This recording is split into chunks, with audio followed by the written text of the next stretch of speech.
Денеска не прими директорот Александар Станков, со него разговаравме. Не може он да каже од што како е, мора да се изјаснат на суд. Кој ќе сведочи? Значи денеска не дадовте никакви информации за резултати од... Не, само потврди дека се направени токсиколошки анализи, затоа што ние знаеме дека они не можат да ни кажат од што како е, мора да се изведе на суд.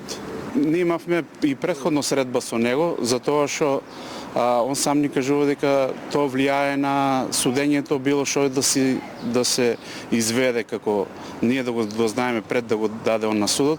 Затоа го поштуваме и имаме поверение во институтот и ќе чекаме рочиштето да дојде со нетрпение да ги слушнеме, да ја слушнеме правата вистина за нашите деца што се починали. Поразговаравме, објаснето им е се што треба до сега да се објасни, како што и претходно дадов изјави, се што е побарано од нас е завршено и сите докази ќе бидат јавно презентирани во текот на судската постапка.